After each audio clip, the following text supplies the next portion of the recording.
நான் எந்த மேடையில் வேணால் தைரியமாக சொல்லுவேன் பிரதர். தமிழகத்தின் முன்னணி நடிகர் அஜித், இந்த தனுஷ், ரஜினி, கமல்லாம் கிடையாது. தமிழகத்தோட முன்னணி நடிகர் மு க ஸ்டாலின். இது நீங்கள் ஊடகத்தில் போடாலும் சரி, இதை கட் பண்ணி போடாலும் சரி, இதுதான் உண்மை. விஜய் உதயநிதி வந்தால் யாருக்கு ஆதரவு அதிகமாக இருக்குது மக்கள்கிட்ட, இளைஞர்கள்? அது விஜய்க்குன்னு சொல்கிறாங்களா? அதான் உண்மை. தமிழ்நாட்டுல ஆயிரக்கணக்கான வேலை வாங்கி சொல்லி 3 லட்சம் 5 லட்சம் வாங்கின வழக்கில் விசாரணைக்கு இது எந்த வகையில் இது தியாகம்? இதை போய் தியாகிப்பட்டவங்களுக்கு தியாகத்தை கேவலப்படுறாங்க. குடும்பத்தை காட்டி கொடுக்கலையே அப்படின்னு சொல்லி சந்தோஷப்படுறாங்க. என் குடும்பத்திலேருந்து என் மருமகன், என் பையன் யாரும் வரமாட்டாங்க அப்படின்னு சொல்லிட்டு வாய் கூசாமல் போய் சொன்ன ஸ்டாலின், எப்படி அவங்க தேர்தல் அறிக்கை பொய்யோ காலத்தோடைய தேவையாக இருக்கலாம், இல்லை கட்சியில் இருக்கக்கூடிய நிர்வாகிகளே ஒரு தேவையும் ஒரு புடலங்க இல்லை. துணை முதல்வர் அப்படிங்கிற பதவி கொடுக்கப்பட்டது எதிர்க்கிறீங்களா, இல்லை அது உதயநிதி கொடுத்தாங்கன்றதை எதிர்க்கிறீங்களா? அவருக்கு தகுதி இருக்கா இல்லையாங்கிற விஷயத்துக்கே நான் போகல. ஏன்னா தகுதி இல்லைன்னு முதலே தெரியும். அதான் நீங்கள் சொல்கிறீங்க தகுதி இல்லைன்னு. ஆனால் அவர் நம்மளுடைய வேலையின் மூலமாக, நம்முடைய செயல்பாட்டின் மூலமாக நான் தகுதி இல்லைன்றதுக்கு நான் பதில் கொடுக்குறேன்ற மாதிரிலாம் சொல்லியிருக்காரு. திமுகவுடைய ரத்தம் தானே சார் அது. போய் டெல்லியில் போய் பிரதம மந்திரி காலில் விழுந்து, பையன் துணை முதலமைச்சர் அடுத்து 26 வந்தால் முதல்வருக்கு நாங்கள் நிறுத்த போகிறோம் அப்படின்னு உங்கள் ஆதரவு தேவை, நாங்கள் அதுக்கு பேர் திரைக்கு பின்னாடி எங்கள்கிட்ட இருக்கிற ஆதரவு உங்களுக்கு எல்லாம் உறுதியாக சொல்கிறீங்களா? உறுதியாக சொல்கிறேன். திமுக இதை பார்ப்பாங்க, பார்க்கணும். தேநீர் விருந்து புறக்கணிக்கிறோம் சொல்லி முடிச்சு அடுத்த நாளே பல்ட்டி அடிச்சு போய் உட்காந்து தேநீர் விருந்து அப்படின்னா அப்புறம் இந்த இடத்துல அதிமுக இருந்தாலும் இதே குற்றச்சாட்டு தான் சொல்லுவீங்களா? எப்படி இதைத்தானே அவங்களும் சொன்னாங்க. அதிமுகவில் இங்க எடப்பாடியார் டெல்லிக்கு போகும்போது இப்படிதான் விமர்சிச்சு காலில் விழுக போறீங்க. அதனாலதான் விமர்சனம் வைக்கிறீங்களா? கண்டிப்பா. அப்ப ஆதாரப்பூர்வமான விமர்சனம் வைக்கிறீங்க. இளைஞர்களுக்கு அரசியல் களத்துல புரிதல் ஏற்படுற மாதிரி அவங்கள்ட்ட உண்மையை எடுத்துட்டு போகணும். சரி, இப்ப அந்த இளைஞர்கள் ஏன் விஜய் பக்கம் திரும்ப மாட்டாங்கன்னு நான் கேட்கிறேன். திரும்புவாங்கிறேன் நான். அதிமுகவுக்கு பாதிப்பு இருக்கு. விஜய் தம்பி என்னோட கூட்டணி வச்சா நல்லா இருக்கும். எதுக்கு பதறிட்டு வர்றாரு சீமானு? இப்ப சொல்லிட்டாருல்ல, தனித்து தான் களம் காணும்னு சொல்லி கூப்பிட்டாரு, வரல, அப்புறம் என்ன சொல்ல முடியும்? இதுதான் சொல்லியானு வேற சொல்ல முடியும். 40 விழுக்காடு இளைஞர்கள் அப்படிங்கிறதுனால இளைஞர்களின் முகமாக உதயநிதி ஒன்றும் அறுத்து தெளிட முடியாது. ஏன்னா இளைஞர்களுக்கு ஒண்ணுமே பண்ணல இது வரைக்கும்.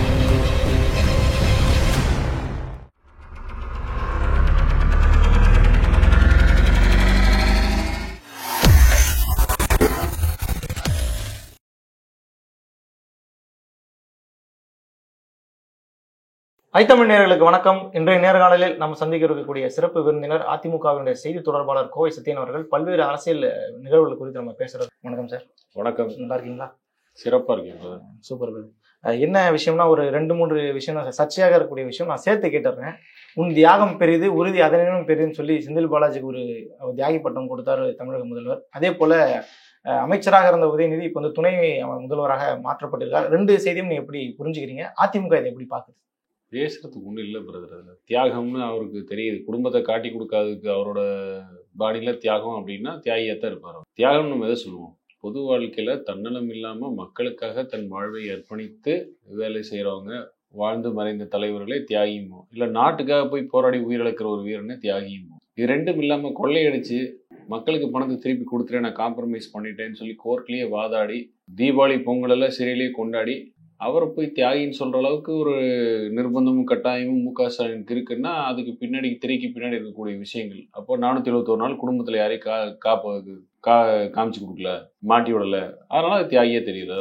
காரணம் சொல்றாங்க சார். 470 நாள் உள்ள இருந்தும் பாஜக அழுத்தம் இருந்தும் இவர் பாஜக எதுல உள்ள இருந்தார்? என்ன காரணத்துக்காக உள்ள இருந்தார்? விசாரணைக்கு தானே சார் உள்ள இருந்தார். என்னமோ என்ன காரணத்துக்கு? அந்த விசாரணை எதுக்கான விசாரணை? அவர் முன்னாடி செஞ்ச அந்த வேலை வாங்கி தருவதாக எத்தனை பேர்ட்ட? தமிழ்நாடு ஃபுல்லா ஆயிரக்கணக்கான வேலை வாங்கி தரேன்னு சொல்லி 3 லட்சம் 5 லட்சம் வாங்கின வழக்குல விசாரணைக்கு இது எந்த வகையில் இது தியாகம்? இதை போய் தியாகிப்பட்டவங்க கொடுத்து தியாகத்தை கேவலப்படுத்துற மாதிரி. அது மு க ஸ்டாலினோட நிர்பந்தம். குடும்பத்தை காட்டி கொடுக்கலையே அப்படின்னு சொல்லி சந்தோஷப்படுறாரு.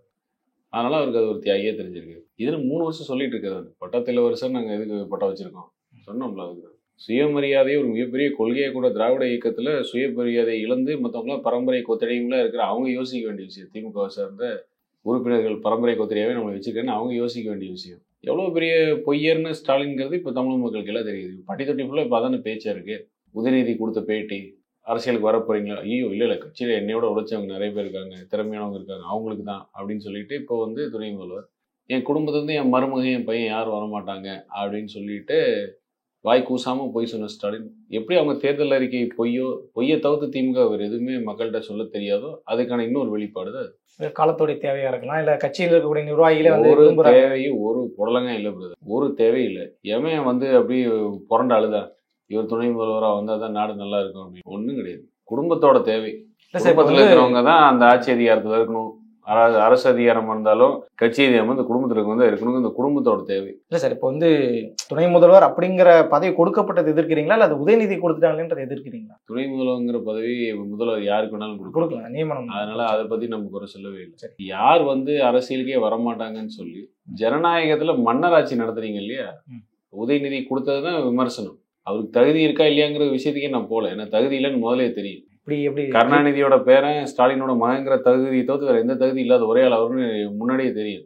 அது குறித்தே போல அப்பா மகன் பேரன் கொள்ளு பேரன் ஆட்சி நடத்தீங்கன்னா அது பேரு மன்னராட்சி ஜனநாயகத்துல.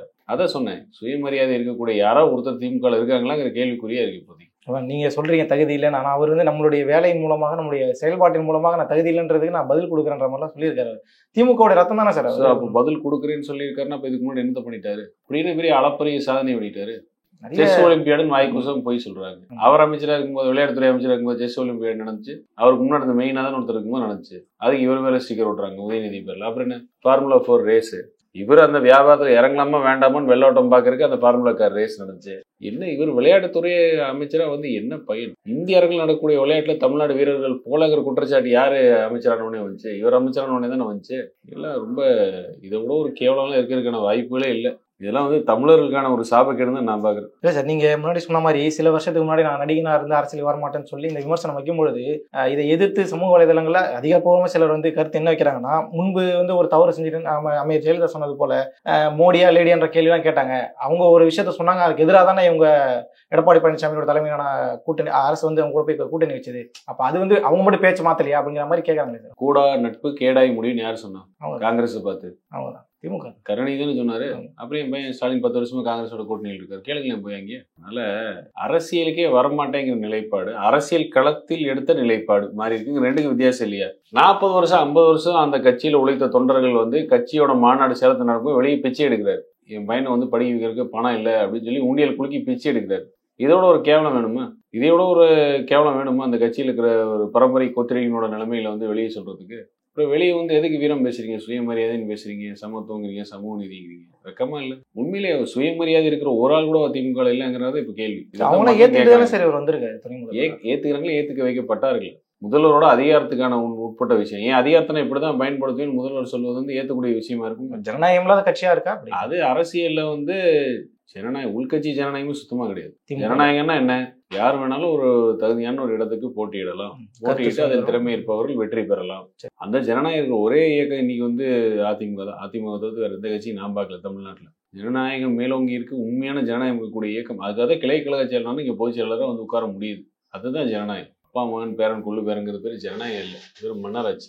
தொடர்ச்சியாக விமர்சனங்கள் செஞ்சுட்டு இருக்காங்க. சமீபத்தில் முதல்வர் டெல்லி பயணம் கூட போனார். ஆர்பி உதயகுமார் சொல்றாரு, டெல்லிக்கு போனதே மகனை வந்து துணை முதல்வர் ஆக்குறதுக்கும் செந்தில் பாலாஜி வந்து அமைச்சரவை கூட உட்காரன்னு சொல்றாரு. எப்படி வெளிப்படையாக குற்றம் சாட்டுறது? 20ஆம் தேதி கேட்டாரு அப்பாயின்மெண்ட். இல்லை நான் அமெரிக்கா போறேன்னு 27ஆம் தேதி கொடுக்குறாரு. போய் டெல்லியில போய் பிரதம மந்திரி காலில் விழுந்து பையன் துணை முதலமைச்சர் அடுத்து 26 வந்தா முதல்வருக்கு நாங்கள் நிறுத்த போறோம், வழக்கு அனுமதித்துற வழக்கெல்லாம் இருக்கு அப்படின்னு உங்க ஆதரவு தேவை. நாங்கள் அதுக்கு பிறகு திரைக்கு பின்னாடி எங்கள்கிட்ட இருக்கிற ஆதரவு உங்களுக்கு 22 MP அப்புறம் 10 ராஜ்யசபா மொத்தம் 32 MP கொடுத்துட்றோம் அப்படின்னு பேரம் பேசுறது தானே. அது இங்க ராஜ்பவன தேநீர் விருந்திலே முடிவான விஷயம் தானே. உறுதியா சொல்றீங்களா? உறுதியா சொல்றேன். திமுக பாக்கட்டும் பிரதர். சரி பிரதர், ஒரு விஷயம் பிரதர், ஒரு 4 கோரிக்கைன்னு வச்சுங்க. படிக்கிறதுக்கு எவ்வளவு நேரம்? இப்ப நான் வந்து ஸ்டாலின், நீங்க வந்து மோடி, சரி நான் நீங்களும் பார்க்கணும் சார். ஆக தமிழகத்துக்கு, ஆக தேசிய கல்விக் கொள்கையில, ஆக 3 மொழி கொள்கையில நாங்க வந்து இணைய விருப்பம் இல்லை, ஆக அதுக்காக நிதியை நிறுத்தாதீங்க, உடனடியாக விடுவீங்க, ஆக தமிழகத்துக்கு நிதி என்ன எக்ஸ்ட்ரா தேவை அப்படின்னு இந்த மாதிரி 3 கோரிக்கை படிக்கிறதுக்கு எவ்வளவு நேரம் ஆகும்? 5 நிமிஷம் ஆகுமா? ஒரு 10-15 நிமிஷம் கூட முடிச்சு. 40 நிமிஷம் அப்புறம் என்னது பண்ணாங்க? மக்கள் பிரச்சனை பத்தி பேசிருக்காங்க. அதான் கேட்கறேன், இந்த 3 விஷயத்தை பேசுறதுக்கு எவ்வளவு மக்கள் பேசிருக்கலாம்? இந்த 3 தான் பேசிருந்தாங்களே. அப்போ இந்தியாவின் நம்பர் 1 முதல்வருக்கு 3/4 மணி நேரம் பேசுறதுக்கா மக்கள் பிரச்சனை இருக்கு? அவர் தான் இந்தியா நம்பர் 1 முதல்வர் ஆச்சு இல்ல? அவ்வளவு மக்கள் பிரச்சனையா இருக்கு. அப்போ ஒன்னா மக்கள் பிரச்சனை இருக்கு, இவர் நம்பர் 1 முதல்வர் இல்ல. இவர் நம்பர் 1 முதல்வர்னா 3/4 மணி நேரம் மக்கள் பிரச்சனை பேசுறதுக்கு என்ன இருக்காங்க? மீனவர் நலனை பற்றி பேசியிருக்காரு, இலங்கை கடற்படை வந்து வெளியுறவு பிரச்சனை பத்தி பேசியிருக்காரு. அதுதான் லெட்டர் போடுறாரு. என்னைக்கு படகு ஏலம் போகுதோ, காலைல 10 மணிக்கு படகு ஏலம் விடுறாங்கன்னா 10:30க்கு லெட்டர் எழுதுறாரு பிரதம மந்திரிக்கு. போன வருஷம் எழுதினார்ல. சரி, லெட்டர் போய் சேர்க்க முன்னாடி ஏலமே முடிஞ்சிருச்சு. அவ்வளோ திறமையை வேலை பார்க்குறாருல. அப்புறம் எங்க மக்கள் பிரச்சனை இருக்கு? மக்கள் பிரச்சனை இல்லை இல்லைங்க. அதான உண்மை. இங்கே தமிழகத்தில் பாலாரும் தேனாரும்ல ஓடுது. மக்கள் மகிழ்ச்சியால இருக்காங்க. 3/4 மணி நேரம் பேசுறதுக்கு என்ன இருக்கு? 3 விஷயம் பேசுறதுக்கு 10 நிமிஷம் 3 விஷயம் பேசுறதுல படிச்சு கேட்டிருக்கு. ஏன்னா இவருக்கு ஹிந்தி தெரியாது, அவருக்கு தமிழ் தெரியாது. சரி, அவர் இங்கிலீஷே கஷ்டப்பட்டு படிச்சாலே எவ்வளோ நேரம் ஆகுது? ஒரு 5 நிமிஷம் 10 நிமிஷம் பேசுறதுக்கு 3/4 மணி நேரம் என்ன பேசுனாங்க? அப்போ அதான் ஆளுநரோட தேநீர் விருந்தே முடிவாயிருச்சு பிரதர். தேநீர் விருந்து புறக்கணிக்கிறோம் சொல்லி முடிச்சு அடுத்த நாள் பல்ட்டி அடிச்சு போய் உட்காந்து தேநீர் விருந்து அப்படின்னா அப்புறம் இந்த இடத்துல அதிமுக இருந்தாலும் இதே குற்றச்சாட்டு தான் சொல்லுவீங்களா? எப்படி இதே மாதிரி மனநிலையில தான் இருப்பீங்களா? இதைத்தானே அவங்களும் சொன்னாங்க. அதிமுகத்துல எங்க எடப்பாடியார் டெல்லிக்கு போகும்போதெல்லாம் இப்படிதான் விமர்சனம் வச்சீங்க, காலில் விழுக போறீங்க. அதனாலதான் விமர்சனம் வைக்கிறீங்களா? கண்டிப்பா. அப்ப ஆதாரப்பூர்வமான விமர்சனம் கிடையாது. இல்ல, அப்ப அவங்களை கேட்கணும்ல, என்ன ஆதாரத்தோட இதை வைக்கிறீங்க, இந்த மாதிரி வைக்கிறீங்க, தவறு இல்லையா? நீங்க அவங்கள்ட்ட கேட்டிருக்கும்ல, ஊடகத்துல இருக்கிறவங்க கேட்டிருக்கும்ல. அப்பவே பேசாம தான் இருந்தாங்க. அதாவது என்ன, அதிமுகவுக்கு வந்தா ரத்தம், திமுக வந்தா தக்காளி சட்னியா, இல்லை அவங்களுக்கு வந்தா ரத்தம், எங்களுக்கு வந்தா தக்காளி சட்னியா? இதானே. இதே விமர்சனம் வைக்கிறதுக்கு இதுல என்ன தவறு இருக்கு? நாங்க போய் மக்கள் நலனுக்காக பேசின விஷயங்கள் மக்கள் நலன் வந்துச்சாங்கன்னா ஆதாரப்பூர்வமா இங்க நலன் பேச முடியும். இந்தியாவில் எங்கேயாவது ஏதோ ஒரு மாநிலத்தில் வேளாண் பாதுகாப்பு மண்டலம் இருக்கா? தமிழ்நாட்டில் தான் இருக்கு. செஞ்சது சாதிச்சது எடப்பாடியார், அழுத்தம் கொடுத்து செஞ்சது எடப்பாடியார். இந்தியாவில் எங்கேயோ ஒரே வருஷத்துல 11 மருத்துவ கல்லூரிகளும் மருத்துவமனையும் வந்திருக்கா? செஞ்சது எடப்பாடியார். தமிழ்நாட்டில் தான் இருக்கு. பண்ணாரு 7.5% இந்தியாவில் வேற எந்த மாநிலத்திலையும் இருக்கா? உள்ஒதுக்கீடு நீட்டுக்கு இந்தியாவில் தான் இருக்கு. செஞ்சது எடப்பாடியார். இது மாதிரி மக்கள் நலன் சார்ந்த விஷயத்துக்கு எவ்வளோ தடவை போய் பார்த்துருக்கோம். மேகதாதுன்னு வாயை திறக்க முடிஞ்சா கர்நாடகாலேருந்து யாராவது? முடியல. இல்ல, இப்போ மக்கள் நலன் சார்ந்த விஷயத்துக்காக டெல்லிக்கு போகும்போது ஆட்சியை காப்பாத்துறதுக்கு கால் விழுகிறாரு. அடிமை நீங்கல்ல. இப்போ குடும்பத்தை காப்பாத்துறதுக்கு போய் கால் விழுகிறீங்க. இல்ல, உங்க இது சம்பந்தமா மேகதா சம்பந்தமா பேசும் முல்லை பெரியார் பிரச்சனை பத்தி ஒரு நேற்று முந்தின செய்திகளில் பார்க்கும்போது நீர்வளத்துறை அமைச்சர் துரைமுருகன் சொன்னார், அரசியலுக்காக நீங்க போராட்டம் பண்ணாதீங்கன்ற மாதிரி உங்க மேல தான் குற்றச்சாட்டு வைக்கிறாங்க. அதை விட ஒரு கையாளத்தனம். அவர் இருக்கையிலேயே ஒரு மூத்த அமைச்சர் 65 வருஷமா இருக்காரு. பாவம், அவர் கொடுக்குற மரியாதை கொடுக்கணும். ஏன் அதை பார்த்து கேட்க வேண்டியதானே? ஸ்டாலின் தலையில் தூக்கி சுமந்துட்டு இருக்கிறாரு, கேட்க வேண்டியதானே? ஏப்பா நீ ஓணத்துக்கு மலையாளத்துல வாழ்த்து சொல்றிய MK ஸ்டாலின், இங்க பேபி அணையை கட்ட ஆய்வுக்கு 50 மரத்தை வெட்டுறதுக்கு பர்மிஷன் கொடுக்க மாட்டேங்கிறாங்க கேரளா கவர்மெண்ட். மலையாளத்தை பேசி வாங்க வேண்டியதானு கேட்கலாம்ல? கேட்கறதுக்கு எவ்வளவு நேரம் ஆக போகுது? 3.5 வருஷம் ஆட்சியில் தூங்கி எதிர்த்து இப்பதான் அணையை நீர்மட்டம் உயர்த்துவதற்கு நாங்கள் முயற்சிகள் மேற்கொண்டு இப்போ சொல்லுவீங்க. மலையாளத்தில் வாழ்த்து அள்ளி வீசிட்டு இருக்காருல்ல ஓணத்துக்கு. கேட்க முடியல? கேரளா போய் மலையாளத்தில் பேசிட்டு வந்தீங்கல்ல. பேபி அணை ஆய்வுக்கு 50 மரத்தை வெட்டுறதுக்கு பர்மிஷன் கொடுக்க மாட்டேங்கிறாங்களே கேரளா வனத்துறையே. பேசி வாங்குறது, அதையாச்சும் பண்ணி காமிக்கிறது. சார், ஆட்சி நிர்வாகம் தெரியல, ஆட்சி என்னன்னு தெரியல. ஒரு பொம்மையை முதல்வரை வச்சுக்க நாம படுற கஷ்டம் இருக்கு பாருங்க தமிழ்நாடு மக்கள். இது மாதிரி தமிழ்நாடு எல்லாத்துலேயும் முன்னணியில் இருந்துச்சு. இப்போ உண்மையை பேசணும்னா தமிழ்நாட்டை எங்கேயுமே இல்லை, காலி. ஆனால் பேச மட்டும் வெக்கமே இல்லாமல், கூச்சமே இல்லாமல், பொய்யை தவிர வேறு எதுவும் இல்லை. சரி சார், இப்போ இந்த பிரச்சனை எல்லாமே செந்தில் பாலாஜியா இருக்கட்டும், உதயநிதி பிரச்சனை இருக்கட்டும், இல்லை உள்ள இருக்கக்கூடிய உட்கட்சி பிரச்சனை, இது எப்படி 2026 எதிரொலிக்குன்னு நினைக்கிறீங்க? கண்டிப்பாக எதிரொலிக்கும் பிரதர். ஒன்றுமே இல்லை. தமிழக திரைத்துறையிலேருந்து இப்போ களத்தில் இருக்கிற 2 பேர் யார் அரசியல்? விஜய், சீமா. தமிழக திரைத்துறை இப்போதைக்கு களத்தில் தலைவர்களாக இன்னைக்கு 2 பேர். உதயநிதி இருக்காரு, அவ்வளோதானே. சரி, விஜய் உதயநிதி வந்தால் யாருக்கு ஆதரவு அதிகமாக இருக்கும் மக்கள்கிட்ட, இளைஞர்கள்கிட்ட? அது விஜய்க்குன்னு சொல்றாங்களா? அதான் உண்மை. சரி, என்ன உண்மையா? அதான் என்ன, 2 பேரும் திரைத்துறையிலேருந்து வந்தவங்க தான். விஜய் உதயநிதி மாதிரி அவரே காசு போட்டு அவரே ஹீரோவா நடிக்கல விஜய். என்னதான் திரைத்துறை பின்புலம் இருந்தாலும் அவரே வச்சு ப்ரொடியூசர் படம் எடுக்கிறாங்க. இப்போ திரைத்துறையிலேருந்து வந்தவர்கள் யார் சிறப்பானவர்கள் இப்போதைக்கு அப்படின்னு அந்த களம் வந்தோன்னா உதயநிதி எங்கேயோ போயிடும். உதயநிதி அதுலேயும் ஹீரோன்னு தெரிஞ்சு போயிடும்.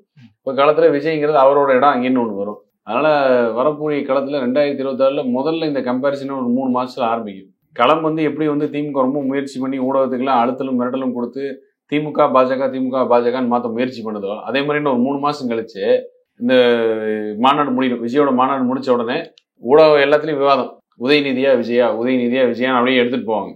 இதுதான் நடக்கும். இப்போ அதிமுக அது நடக்கும் போதே அதுதானே முயற்சி நடக்குது. இப்போ அதிமுக களத்துல இருக்கோம். களத்துல நாங்க வேலையை பார்த்து களத்துல இருக்கோம். ஊடகத்தை பொறுத்த வரைக்கும் இப்ப என்னன்னா, ஊடகத்துல அதிமுக ஒரு பொருட்டே இல்லாம ஒரு பிம்பத்தை கட்டமைக்கணும்னு சொல்லி ரொம்ப முயற்சி நடந்துகிட்டு இருக்கு. ஏன்னா இந்த கள்ள கூட்டணி இருக்குல்ல, பாஜக அது குழந்தையா இருக்கு. ஆமா, திமுக குழந்தைய பாஜக இருக்கு. ஊடகத்துல வரவே கூடாதுங்கிறது அவங்க தானே ஸ்டிக்கர் ஓட்டுறாங்க. நாங்க எதிர்கட்சி வைக்காம இல்லாம. எடப்பாடி பழனிசாமி கூட சொல்லியிருந்தாரு, அதாவது 10-15% வாக்குகள் நாங்க இழந்துட்டோன்ற மாதிரி சொன்ன அந்த டைம்ல ஊடகங்கள் நம்ம நெஞ்சில குத்துறாங்கன்ற மாதிரி சொல்லியிருந்தாரு. அப்படி என்ன சார் பண்ணாங்க ஊடகங்கள்? இல்ல, நான் முதல் வரிசையில தான் உட்காந்துருந்தேன். அது உங்க ஐட்டம் வளமே சொல்லிடுறேன். எடப்பாடியார் என்ன அப்ப சொன்னார்னா, 32 வயசு நான் எம்எல்ஏ ஆகும்போது இங்க நம்ம மேடையில் இருக்கக்கூடிய KP முனுசாமி என்ன மற்றவங்களாம் பார்த்தோம், இவங்களும் 35 வயசு தான். நாங்க 32 வயசு நாங்க எம்எல்ஏ ஆகும்போது இயக்கத்துல 55-60 வயது கடந்தவர்கள் நிறைய பேர் இருந்தாங்க. இந்த இயக்கம் துவங்கிய காலத்துல பார்த்தா நிறைய பேர் இருந்தாங்க. அவங்களே ஒரு 10% வாக்கு நம்ம கட்சிக்கு.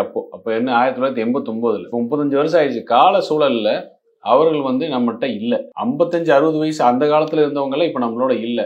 இந்த காலம் எப்படி மாறி இருக்குன்னா 40 விழுக்காடு இளைஞர்கிட்ட தான் இப்ப வாக்குகள் இருக்கு. அப்ப நம்ம இளைஞர்கள் நோக்கி நம்ம வந்து அவங்களுக்கு புரியுற மாதிரி நம்ம வந்து தரவுகளின் அடிப்படையில் நம்ம வந்து சமூக வலைதள களமாடணும்னு சொன்னாரு. இந்த 10% வாக்கை இழந்தோங்கிறத மட்டும் எடுத்து போட்டு ஊடகத்துல வைக்காம இல்லாம விவாதம் நடத்தினாங்க. எடப்பாடி சொன்னா அவர் எம்எல்ஏ ஆன காலத்துல 10% விழுக்காடு 60 வயசுக்கு மேல இருக்கிறவங்களோட வாக்கு சதவீதம் அப்ப சொன்னார். அதையும் இப்ப 35 வருஷம் கழிச்சு என்னங்கிற கம்பேரிசன் சொன்னாரு. இப்ப தேர்தல் முடிச்சதுனால அந்த தேர்தல் நம்ம 10 வருஷம் அதை அவர் சொல்லல முதலே தவிர. இன்னொன்னு சொன்னாரு, ஊடகத்துல யாருமே வந்து நடுநிலை இல்லை, ஒன்னா கட்டாயம் இல்ல நிர்பந்தம் இருக்கு, யாருமே அதே மாதிரி ஊடகத்துல வந்து பேசுறவங்களும் நடுநிலையா இல்ல, உண்மையை பேசல, ஒரு சார்பு நிலை எடுத்துட்டு தான் வந்து பேசுறாங்க. ஊடகம் நம்மளுக்கு வந்து இந்த மாதிரி இருக்கும் பொழுது நம்ம வந்து மக்கள்கிட்ட உண்மையை சொல்லணும் எடுத்துட்டு போனா சமூக வலைதளம் தான் அதனோட பங்களிப்பு மிக முக்கியம்னு அதையும் சொன்னார். இல்லை சார், இப்போ 40% இளைஞர்கள் இருக்காங்க, இளைஞர்களை வந்து கவர்வதற்கான வேலைகள்லாம் செய்யணுன்ற மாதிரி ஒரு விஷயங்களும் அதிமுக தரப்புல பேசப்படுது. இளைஞர்களுக்கு கவர்ற மாதிரி இல்லை, இளைஞர்களுக்கு அரசியல் களத்துல புரிதல் ஏற்படுற மாதிரி அவங்கள்ட்ட உண்மையை எடுத்துட்டு போகணும்னு சொல்றேன். சரி, இப்போ அந்த இளைஞர்கள் ஏன் விஜய் பக்கம் திரும்ப மாட்டாங்கன்னு நான் கேட்குறேன். திரும்புவாங்கிறேன் நான். அதிமுகவுக்கு பாதிப்பு இருக்குல்ல? இல்ல, சீமானுக்கு அப்புறம் உடனே ஆரம்பிக்க கட்சிக்கு வரேன்னு சொன்ன ஏன் சீமான் பதறிடுச்சு வந்து கூட்டணி அப்படிங்கிறாரு. விஜய் தம்பி என்னோட கூட்டணி வச்சா நல்லா இருக்கும், எதுக்கு பதறிட்டு வர்றாரு சீமானு? இப்ப சொல்லிட்டாருல்ல, தனித்து தான் களம் காணும்னு சொல்லிட்டாரு. வரல அப்புறம் என்ன சொல்ல முடியும்? அப்படிதான் சொல்லியானு, வேற என்ன சொல்ல முடியும்? அதனால ஒரு இயக்கமை பொறுத்த வரைக்கும் எல்லா சார்புடையவர்களும் அந்த இயக்கத்துல வந்து வாக்குகள் பெறுவார். இந்த குறிப்பிட்ட அப்படிங்கிறதுலாம் கிடையாது. சரி, இப்ப 40 விழுக்காடு இளைஞர்கள் அப்படிங்கறதுனால இளைஞர்களின் முகமாக உதயநிதி வந்து ஒன்னும் அறுத்து தெளிவிட முடியாது. ஏன்னா இளைஞர்களுக்கு ஒண்ணுமே பண்ணல இது வரைக்கும். இளைஞர்களுக்கு பிடிச்சமான விஷயத்த பண்ண உடனே ஒரு பெரிய தலைவராவார் அப்படின்னு ஒண்ணுமே கிடையாது. நீட்டு வந்து ஒரே கையெழுத்துல போயிருன்னு சொல்லிட்டு நீட்டு வந்து மக்களிடம் வந்து கையெழுத்து வாங்குறோம் அப்படின்னு சொல்லி 75 லட்சம் கையெழுத்துனாங்கல்ல. எங்கேயே பார்த்தோமா? எந்த இளைஞர்கிட்டே அதோட ஏற்புடையதா இருந்துச்சா? யாரும் இளைஞர்கள் அதை பத்தி ஆதரவா பேசினாங்களா? அந்த 75 லட்சம் கையெழுத்து மாநாட்டில் குப்பை தொட்டிக்கு தான் போச்சு. அந்த மாதிரி ஒரு கட்டமைப்புல தோல்வி. உதயநிதியை முன்னாடி போய் நிறுத்தலாம், மக்கள் தலைவராக நிறுத்தலான்னு எந்த முயற்சியெல்லாம் மக்கள் தலைவர் உதயநிதி நிறுத்தலாம் முன்னாடி போறாங்களோ அதெல்லாம் தோல்வி. தூத்துக்குடிக்கு போனார், சினிமா டைரக்டர் ஒருத்தர் கூப்பிட்டு போனார், வெள்ள நிவாரணம் அப்படின்னு சொல்லி. அவங்க அப்பாவுக்கு வந்து டெல்லியில உட்காந்துருந்தாரு கூட்டணி பேசுறதுக்கு. என்ன அதுல தோல்வி, இந்த வெள்ள நிவாரண பணிகள்ல தோல்வி. ஒன்றும் பண்றதுக்கு முடியல, தெரிஞ்சதானே பண்றதுக்கு. இப்ப அடுத்தது ஏதோ ஒரு தோல்வி வந்துடும் அப்படிங்கிற முன்னாடி பயணம் வந்து மேலே ஏற்றிடும் சொல்லி அவசரம் மேலே ஏத்துறாங்க, அவ்வளவுதான். இல்ல சார், இப்ப நீங்க சொல்ற மாதிரி எல்லா திட்டங்களையும் தோல்வியை கண்டிருக்காங்கன்னா இப்ப நாடாளுமன்ற தேர்தல் ஏன் அவங்க வெற்றி? உதயநிதியை மக்கள் தலைவராக முன்னெடுத்த முன்னேற்பாடுகளை சொல்றேன் நான். இந்த நீட்டு கையெழுத்துன்னு சொல்லி முன்னாடி எடுத்து ட்ரை பண்ணாங்க, அப்புறம் தூத்துக்குடின்னு சொல்லி ட்ரை பண்ணாங்க, எதுலையுமே எடுக்கல. எங்க என்ன மக்கள் யாருமே ஒரு பெரிய தலைவரெல்லாம் ஏத்துக்கிறதுக்கு தயாரா இல்லை, இளைஞர் யாரும் தயாரா இல்லைங்கிறத உண்மை. திமுக மக்கள் கிட்ட அதனால தோல்வியெல்லாம் முடிஞ்சதுக்கு அப்புறம் இப்ப கார் ரேஸ் இளைஞர்களுக்கு பிடிச்ச விஷயம் மிகப்பெரிய வரவேற்பு வரும்னு நினைச்சிட்டு இருந்தாரு. ஒன்னும் நடக்கல. இது நினைச்ச மாதிரிலாம் ஒரு ரிசல்ட் எதுவும் நடக்கல. எனக்கு கேட்ட கேள்விக்கு பதில் வரல. அதனால இப்ப இதையும் தாண்டினா முடியாது, காலம் தாழ்த்த முடியாது, அடுத்து 26 இவ்வளவுதான் சிஎம்ஓமா காட்டணும் அப்படிங்கிறதுக்கான ஏற்படும் திணிக்கப்பட்ட தலைமை தான் இதெல்லாம். மக்களால் தேர்ந்தெடுக்கப்பட்ட இல்லை இயக்கத்தில் இருப்பவர்கள் வந்து விரும்பி ஏற்றுக்கொண்ட தலைமைங்கிறது கிடையாது, இதெல்லாம் திணிக்கப்பட்ட தலைமை. அதனால 26ங்கிறது உதயநிதியை கொடுக்கட்டும் பேசா. கூட்டணி கட்சிகள் பிச்சுட்டு போறது மட்டும் இல்ல, திமுக நிறைய நம்புறீங்களா நீங்க? கண்டிப்பா பிச்சுட்டு போவாங்க. திமுக உள்ளே உடையுங்கிறேன் நான். திமுக உள்ளே பிளவு ஏற்படும், கண்டிப்பா ஏற்படும். இது அதீத நம்பிக்கையா இருக்கே சார். இது நம்பிக்கை. எந்த அரசியல் இயக்கமும் இதுக்கு வந்து விதிவிலக்கே கிடையாது. திரும்ப அனுபவத்துல சொல்றேங்கிற எந்த அரசியல் இயக்கமும் இதுக்கு விதிவிலக்கே கிடையாது. அந்த ஜனநாயகம் இல்ல அந்த இயக்கத்துல, உண்மையாக உழைப்பவர்கள் அவர்களுக்கு அங்கீகாரம் இல்லை அப்படிங்கிற வரும் பட்சத்துல கண்டிப்பாக அங்கே வந்து எதிர்ப்பு கிளம்பும். எதிர்ப்பு கிளம்புற கால சூழல் தான் மாறும். இப்ப எதிர்ப்பு வராது, உடனே எல்லாம் வராது. என்னென்ன ஆட்சி அதிகாரம் வந்து 15 மாசத்துக்கு இருக்கு, இப்ப வராது. அந்த ஆட்சி அதிகாரம் கேள்விக்குறியாகக்கூடிய தேர்தல் களம்னு வரும்பொழுது அந்த எதிர்ப்பு வரும். இவ்வளவு நாள் நான் உழைச்சதுக்கு எனக்கு இங்க அங்கீகாரம் இல்லையே, என்னை கிள்ளுக்கீரையா பயன்படுத்திருக்கீங்களேங்கிற எதிர்ப்பு. இதே என்ன திமுக மேடல் நிறைய மேடையில பாக்குறோம். இப்ப கூட ஒரு மேடையில சாதாரண ஒரு பகுதி செயலாளர் ஒருத்தர் பேசுனது பார்த்தோம், KNR இருக்கிற மேடையில. ஓட்டு கேட்க வரும்போது மட்டும் நான் மட்டும் என் பகுதியில வாங்கி கொடுத்து பேச இருக்கல. எந்த டைம்ல வந்து கவுன்சிலருக்கு எல்லாம் சேர்த்து மேயருக்கு எகென்ஸ்டா நோ கான்ஃபிடன்ஸ் மோஷன் 3 மாநகராட்சி இது வரைக்கும் வந்திருக்கு, நோ கான்ஃபிடன்ஸ் மோஷன். அப்ப கட்சியுள்ள எவ்வளவு வெறுப்பு இருக்கும் நினைச்சு பாருங்க. அப்படி எல்லாம் இருக்கும் பட்சத்து இந்த நேரத்துல உதயநிதி மேல கொண்டு போய் நிறுத்தி இருக்கா வேலை செய்யும் அப்படின்னா, அந்த கட்சியில 40 வருஷம் 50 வருஷம் உழைச்சவங்க எதிர்ப்பா பாக்குறீங்க. அது ஒரு ஜனநாயக கட்சிக்குள்ளே ஜனநாயகம் இருக்குன்றதுக்கான அடையாளம் தானே சார். சிலர் எதிர்க்கிறாங்க, சிலர் ஆதரிக்கிறாங்க, பேச்சுரிமை உங்களுக்கு இருக்கு. ஜனநாயகம் செத்ததுக்கான அடையாளம். இப்போதைக்கு பேச மாட்டாங்க சீனியர்லாம், எல்லாம் கொஞ்சம் அந்த சமயம் வரும்பொழுது வாய்ப்பு வரும்போது கண்டிப்பா வரும். இந்த மாதிரி உலகம் ஃபுல்லா மன்னராட்சி நடத்தின எல்லா கதையும் பார்த்துட்டோம். பக்கத்துல ஸ்ரீலங்கா மன்னராட்சி வரைக்கும் அளவுக்கு ஒப்பீடு இல்ல அதான் பக்கத்துல ஸ்ரீலங்கா வரைக்கும் பார்த்தாச்சு. அப்பா மகன் பேரன் போனா என்ன ஆச்சுன்னு பங்களாதேஷ் ஆரம்பிச்சு ஸ்ரீலங்கா வரைக்கும் பார்த்தாச்சு. அடுத்து பாக்குறதுக்கு ஒரு மிச்சம் இருக்குன்னா தமிழ்நாடு ஒன்று மிச்சம் இருக்கு, கூடியவர்கள் அதுவும் நடக்கும். சரி பொறுத்திருந்து நம்ம அதை பார்க்கலாம். அதாவது உட்கட்சி பிரச்சனைன்னு சொல்லி வரும்பொழுது அதிமுகக்குள்ள சரியாக வேலை செய்யாத நிர்வாகிகள் மீதும் இந்த நாடாளுமன்ற தேர்தலில் சரியா வேலை செய்யலன்னு சொல்லி அவங்க நடவடிக்கை எடுக்கிறதுக்கு எடப்பாடி பழனிசாமி வந்து தயங்குறான்ற மாதிரி விமர்சனங்கள் எல்லாம் பத்திரிகைகள் எழுதுறாங்க. 2 வாரத்துக்கு முன்னாடி கூட ஒரு நிர்வாகி பட்டியல் வந்துச்சு, தஞ்சை மண்டலத்தில் பல பேரவைகள் வந்து செயல்பாட்டில் இல்லை, மன்றங்கள் செயல்பாட்டில்ன்ற மாதிரி எழுதுறாங்க. இருக்கு இல்லைங்கிற எடை போடுற அளவுக்கெல்லாம் ஊடகத்துக்கு வந்து இன்னும் வரல. அரசியல் இயக்கத்துல வந்து இன்னைக்கு நின்று தினமும் வந்து மக்களை சந்திச்சு அரசியல் களம் காண்றவங்க சொன்னா அதுல ஒரு அர்த்தம் இருக்கு. செயல்பாடுகள் ஒன்றும் பெருசா இல்லையே, இப்போ ஈஸியா சொல்லிட முடியும் இந்த ஊடகம் ஒன்றும் பெருசா ஒன்றும் பண்ணலையே அப்படின்னு சொல்றதுக்கு எவ்வளவு நேரம் ஆகும். அந்த இடத்துல இருந்து சொல்றவங்களுக்கு அந்த மகளிரணி போராட்டத்துல ஆனா மகளிர் அணி அவங்களை வச்சு ஒரு போராட்டம் நடத்தப்பட்டதுல 1000 பேர் கூட கூடல. அந்த ஏன்னா 13 வருஷத்துக்கு பிறகு ஒரு மகளிர் அணி போராட்டத்துல 1000 பேருக்கு மேல அனுமதி கொடுப்பாங்கன்னு சொல்லுங்க, நம்ம கூடி காட்டுறோம். அவ்வளவு அனுமதி கொடுக்கறது தில்லு இருக்கான்னு கேளுங்க காவல்துறைக்கு. இல்ல அதை மையப்படுத்தி அதிமுக செயல்பாட்டில் இல்லைன்ற மாதிரி சொல்றாங்க. அதெல்லாம் கிடையாது. இங்க வள்ளுவர் கூடத்துல உங்களால 1000 பேர் அன்னைக்கு வந்து எனக்கு தெரிஞ்சு ஒரு 1000 பேர் வந்திருப்பாங்க. அதுக்கு மேல அங்க காவல்துறைக்கு அனுமதி இருக்கான்னு கேளுங்க. இந்த கூட்டம் கூப்பிடுறக்கே காலில் விழுகிறாங்க வந்து, ஐயா தயவு செஞ்சு ஐயா வேணாம் என் கூட்டம் ஜாஸ்தியா இருக்கு, தயவு செஞ்சு காலில் விழுகிறாங்க. மேடை போடுற காலை இன்னைக்கு போராட்டம் அறிவிச்சோம்னா வெள்ளிக்கிழமை போராட்டம் ஆரம்பிச்சோம்னா வியாழக்கிழமை நைட்டு மேடை போடுவோம்ல. வியாழக்கிழமை வெள்ளிக்கிழமை காலையில் 6 மணி வரைக்கும் மேடை போட விட மாட்டேங்கிறாங்க. 6 மணிக்கு தான் மேடை போடுற வேலையை ஆரம்பிக்க விடுறாங்க. போக்குவரத்து பிரச்சனை வருதுன்னு. இப்படி நகரின் மைய பகுதியில் நம்ம போராட்டம் அறிவிச்சு ஒரு 1000 பேர் காட்டுறோம்னா 1000 பேர் கூட இல்லை அப்படிங்கிறது கிடையாது. இதே கள்ளக்குறிச்சியில கேட்டோம், சரின்னாங்க. அதுக்கு 2000 போலீஸார் வந்து நிறுத்தினாங்க. கள்ளக்குறிச்சியில் 68 பேர் வந்து எடப்பாடியார் வந்து அதில் போராட்டத்துக்கு. அதே காலத்துல நானும் நைட் ஃபுல்லா இருந்தேன். காலையில 6 மணி வரைக்கும் மேடையை போட விடல. ஒரு சென்சிட்டிவான பகுதி ஏதாவது பிரச்சனை வரும் அனுமதி கொடுத்தது தானே காவல்துறை முன்னாடி பண்றேன்ட்டு. ஆனா மேடையை போடுறோம்னா மேடையை போடக்கூடாதுன்னு ஒத்த காலம் நின்னாங்களே வந்து நைட் ஃபுல்லா. அப்புறம் கடைசியில் 2 20 அடி கண்டெய்னரை பக்கத்தில் நிறுத்தி மேடையை போட்டோம். எங்க இந்த துணிவு எங்க இருக்கு? ஒரு போராட்டத்தை கூட எடப்பாடியார் வந்து நிறுத்தல. திமுக ஆட்சி பண்ணும்போது ஜனநாயகம் தானே போராடிட்டு போறாங்கன்னு விட்டாரு. இங்க போராட்டனாலே ஸ்டாலின் ஓடி போய் ஒளிஞ்சிக்கிறாரு. கேட்டா கேள்வி சொல்றது எங்களுக்கு பயமா இருக்குன்னு சொல்லி போலீஸ்காரங்களாம் ஏவி விட்டு அன்னைக்கு 2000 போலீஸார் இறக்கி எல்லா டிராஃபிக்கும் டைவர்ட் பண்ணி விடுறாங்க. வரக்கூடாதுன்னு கள்ளக்குறிச்சியில போராட்டத்துக்கு. அதையும் மீறி ஒரு பெரிய மாபெரும் போராட்டமா நடந்துச்சு. அந்த மக்களை எல்லாம் பாராட்டினாங்க. மக்கள் வெளியே வந்துடக்கூடாது வீதிக்கு வீதி ஒரு போலீஸ்காரன் நிறுத்தினாங்க 1.5 மாசத்துக்கு. இன்னைக்கு வரைக்கும் ஸ்டாலின் அங்கே போய் கள்ளக்குறிச்சியில் பாக்குறதுக்கு தில்லு இல்லை. அதை கேட்கணுமா இல்லையா ஊடகம்? போராட்டம் பண்ற கூட்டம் இல்லை, ஆள் இல்லைன்னு நீங்க சொல்ற அதே ஊடகம் ஏன் ஒரு நிமிஷம், ஏன் அமெரிக்கா 22,000 கிலோமீட்டர் போக தெரிஞ்ச ஸ்டாலின் 150 கிலோமீட்டர் கள்ளக்குறிச்சி? இந்த கேள்வியை திமுக சார்ந்த பிரமுகர்கள் நம்ம பேசும்பொழுது அங்க அதுக்கு உண்டான வேலைகளை நாங்க அரசு செஞ்சுட்டு தான் இருக்கோம். என்ன அரசு செஞ்சிருக்கேன்? யார் அரசியல் நடவடிக்கைகள் எடுத்திருக்காங்க? வழக்கு போய் அரசியல் யாரு? அதுவும் பொய். சிபிஐ விசாரணைன்னு கேட்டது எதுக்கு? வழக்காடு மன்றத்தில் சிபிஐ விசாரணை தேவையில்லைன்னு வாதாடுறாங்க. வந்து தூத்துக்குடி கேட்டாங்கல்ல, 13 பேர் இருந்தாங்க, உடனடியாக சிபிஐ விசாரணை. எடப்பாடி என்ன சொன்னாரு? சரி நடத்துங்க வழக்குன்னாரு. பொள்ளாச்சியை கேட்டாங்களா, சிபிஐ விசாரணை நடத்துங்கன்னாரு. இது மட்டும் ஏன் நடுக்குறாங்க? ஏன் பயப்படுறாங்க?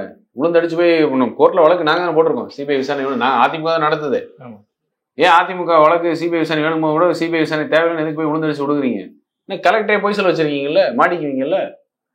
அவன் பண்ண பாதி பேர் உங்க கட்சிக்காரன்ல கள்ளசாரையை வித்தது. மெத்தனால் வந்து கட்டுப்படுத்த முடியாமல் போயிட்டு இருக்குன்னு டிஜிபி லெட்டர் போடுறாருல, உங்களுக்கு போட லெட்டர் வெளியே வரும்ல. அந்த டிஜிபி லெட்டர் அனுப்பிச்சதுக்கு அப்புறம் கூட நடவடிக்கை கையாளாகாத ஒரு முதல்வர் தானே ஸ்டாலின். இப்போ விஷயம் வெளியே வரும்ல. துணிச்சல் முதுகெலும்பு இருந்தா போய் நிற்கணும்ல மக்களோட. அங்கே ஏன் நிக்கல? ஏன்னா ஒருத்தன் கேள்வி கேட்டா ஸ்டாலின் அப்செட் ஆயிடுவாரு அப்படிங்கிற ஒரே காரணத்துக்காக இல்லையா? ஏன்னா நடிகர் அப்செட் ஆயிட்டாருன்னா ஷூட்டிங் கேன்சல் ஆயிரும்ல. அதுக்கப்புறம் நடிக்கிற அளவுக்கு குறைச்சி மதிப்பு நடிப்பு தான் பிரதர். சைக்கிள் ஓடுறது, அமெரிக்காவோட கை கட்டி நிற்கிறது, இப்படி நிற்கிறது எல்லாம் உலக நடிப்பு தான் பிரதர். நடிப்பை தவிர வேறு எதுவுமே இல்லை. நான் எந்த மேடையில் வேணா தைரியமா சொல்லுவேன் பிரதர். தமிழகத்தின் முன்னணி நடிகர் அஜித், இந்த தனுஷ், ரஜினி, கமல்லாம் கிடையாது. தமிழகத்தோட முன்னணி நடிகர் MK ஸ்டாலின் தான். இது நீங்க ஊடகத்துல போட்டாலும் சரி, இதை கட் பண்ணி போட்டாலும் சரி, இதுதான் உண்மை. இல்ல நம்ம பேசாத அப்படியே கொண்டு போய் மக்கள்கிட்ட சேர்த்துருவோம், அது பிரச்சனை இல்லை. இருந்தாலும் சரி, நம்ம இதுக்கு அடுத்த சபையில நான் வந்துடுறேன். நீங்க இன்னும் விமர்சனம் கடுமையா போற மாதிரி இருக்கு. மதுவிலக்கு விமர்சனம்னா கடுமையா தான் போனேன். ஏன்னா பதில் சொல்ல தைரியம் சொல்லுங்க. நீங்க திமுக பாப்பான்னு சொல்றீங்கல்ல, பாக்கணுங்கிறதுக்காக தான் சொல்றேன். அமெரிக்காவுக்கு போக தெரிஞ்சவங்க முதல்வருக்கு, அமெரிக்கால போய் சைக்கிளோட தெரிஞ்சவங்க முதல்வருக்கு, இங்க இருந்து வண்டி ஏறி போக தெரியாது 150 கிலோமீட்டர் கள்ளக்குறிச்சியில. கோர்ட்டு கேட்டது சார் அசிங்கமா. நீதியரசர் கேட்கிறாரு, கல்வராயன் மலைக்கு அப்பா மகனுக்கு போக சொல்லுங்க, போய் அங்க வாழ்வாதாரத்துக்கு ஏதாவது வழிவகை பண்ண முடியும்னு பார்க்க சொல்லி கோர்ட் சொல்லிச்சா சொல்லலையா? இந்த மாதிரி அசிங்கம் இங்கே நடந்திருக்கா? அண்ணா நகரில் அந்த பெண்ணை வந்து 10 வயசு சிறுமியை கற்பழிச்சதுக்கு சிபிஐ வழக்குக்கு மாத்திரன்னு உடனே அந்த பெண்ணுக்கும் பெண்ணோட பெற்றோருக்கும் பாதுகாப்பு வந்து சிபிஐ கொடுக்கணும்னு வாதாடுறாங்க கோர்ட்ல. வந்து வெக்கமே இல்லாம இதெல்லாம் இங்கே கேள்வி கொடுக்குமா?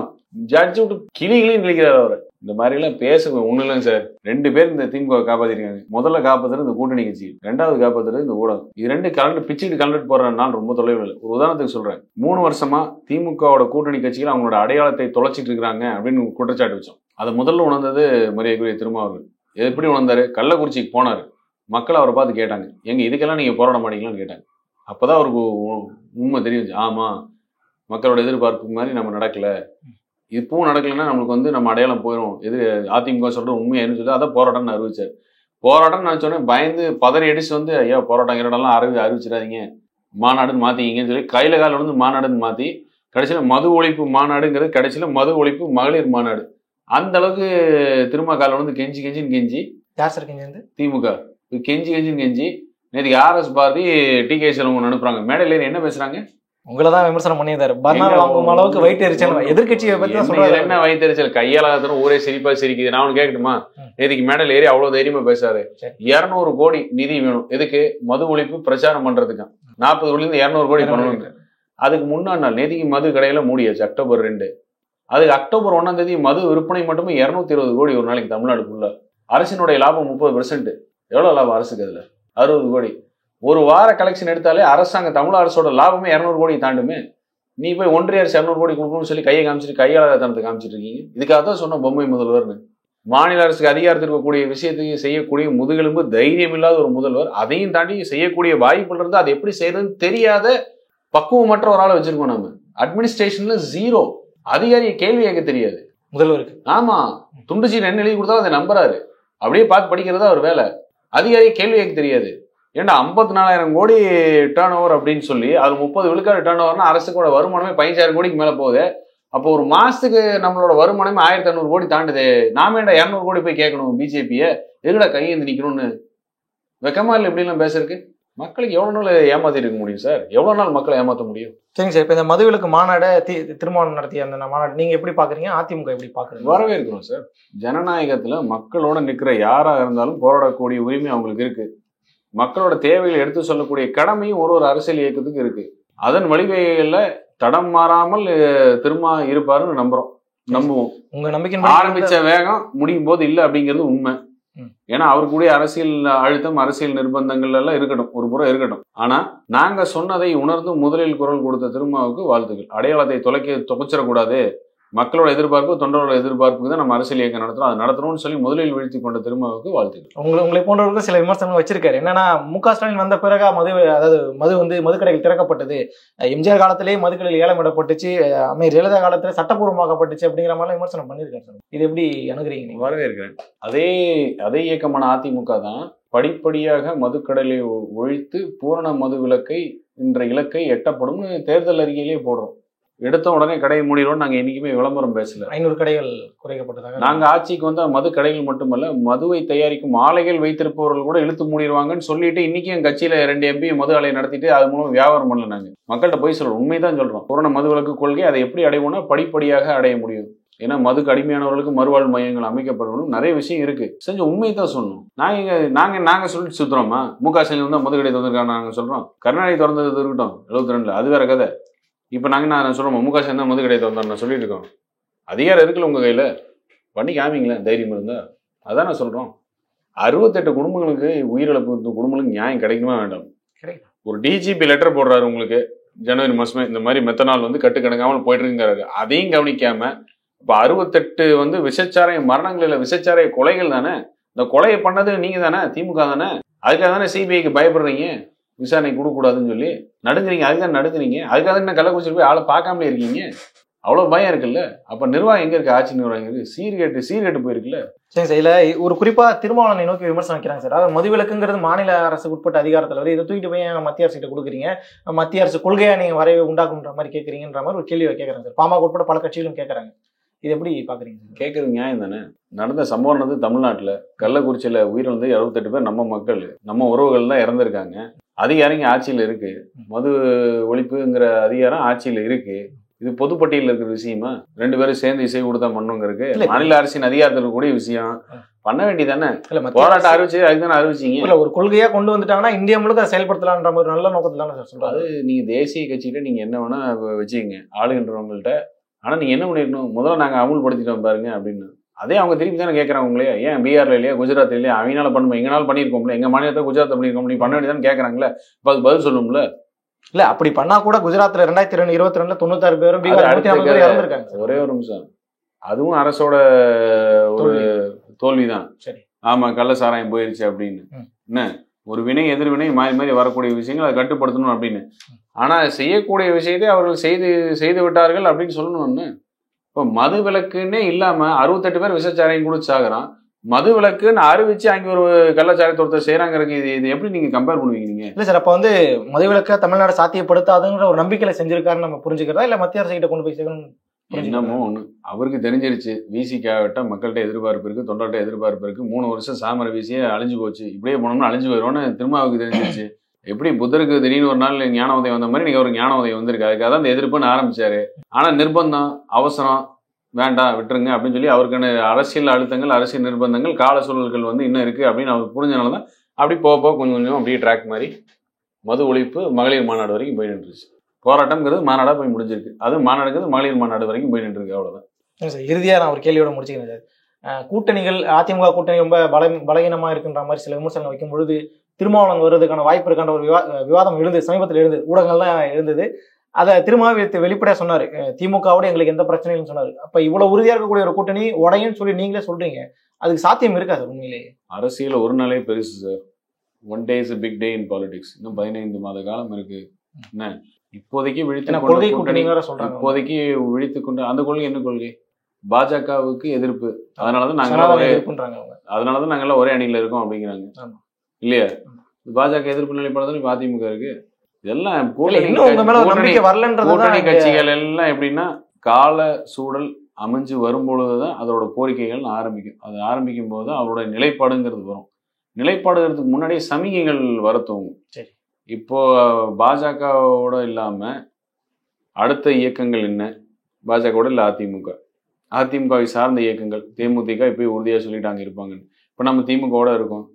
தமிழகத்துல 5 ஆண்டுகள் கழித்து மீண்டும் ஆட்சி அமைத்த வரலாறு திமுக கிடையாது. வரப்போற கால சூழல் எப்படி இருக்கு? மக்கள்கிட்ட இவ்வளவு பெரிய அதிருப்தி இருக்கு. ஆனா சமிகைகள் கொடுக்க தூங்கணுமானா ஆமா தூங்குவாங்க. அதைத்தான் இப்ப விசிகால இருக்கிற திருமாவர்கள் பண்ணிக்காரு. சமிகையை கொடுத்துருக்காரு, நான் வந்து சந்தோஷமா இல்லை அப்படின்னு. அதே சமிகை தான் கம்யூனிஸ்ட் அடுத்து கொடுத்துருக்குறாங்க. சாம்சங்கோட போராட்டத்துக்கு நாங்களும் போறோம். ஏன்னா அப்பதான் அதுக்காக தான் சொன்னோம், உங்கள் அடையாளத்தை தொலைச்சிட்டீங்க, நீங்க அவங்களை தாங்கி பிடிக்கிறது தான் உங்களை அடையாளம் தொலைச்சிங்கன்னா தொலைந்த அடையாளத்தை நம்ம வந்து அப்படியே விட்டுறக்கூடாது, நம்ம மீட் எடுக்கணுங்கிறக்காக இப்போ கம்யூனிஸ்ட் ஓடி போய் உட்காராங்க. சாம்சங் போராட்டம் நாங்களும் இருக்கோம், அவங்க வேலை செய்யறவங்களும் நாங்களும் இருக்கோம் அப்படின்னு. ஆனால் கொடுக்க வேண்டிய இடத்த யார் கொடுக்கணும்? அரசு கொடுக்கணும். அதுக்காக தான் போய் நிற்கிறாங்க. இப்போ இழந்த அடையாளத்தை தேடி இருக்கிறாங்க கூட்டணி கட்சியில். ஆனால் அதே முதல் சமிகையா தான் அது வரும். அந்த சமிகைகள் வந்து இன்னும் கொஞ்சம் ஆக்ஷனாக மாறும் பொழுது ஆட்டோமேட்டிக்காக வந்து நீங்கள் நினைக்கிறது என்னெல்லாம் எதிர்பார்க்குறீங்க அரசியல் களத்தில் 2025 மே ஜூனில் நல்லா சூடு பிடிச்சி அதே பேச்சு பொருளாக மாறி அதே பெர்முடேஷன் காம்பினேஷன் எல்லாம் ஓடும். இவர்களோட அவர்களோட சொல்லி நெருப்பா இருந்துகிட்டு தான் இருக்குன்றீங்க. அப்படிதான் கண்டிப்பாக இருக்கும். அது எந்த ஒரு காரணமும் அரசியல் வந்து காரண காரியம் இல்லாமல் நடக்காது. அது ஒரு கட்சியோட தலைவர் ஒரு காரண காரியம் இல்லாமல் ஒரு விஷயத்தை செய்ய மாட்டார். செஞ்சதுக்கப்புறம் அவர் இப்படி சொல்லிட்டார் அப்படி சொல்லிட்டார் அப்படிங்கிறக்க கூடா நட்பு கேடாய் முடியும் சொன்ன கருணாநிதிக்கு அப்புறம் கூட காங்கிரஸோட கூட்டணின்னு தொடர்ந்துட்டு தான் இருக்கு. அதனால எதுவுமே அரசியலை பொறுத்த வரைக்கும் காரண காரியம் இல்லாமல் நடக்காது. பல்வேறு விஷயங்களை பேசியிருக்கோம், மக்கள்கிட்ட கொண்டு போய் சேர்ப்போம், மக்களை முடிவு. நன்றி.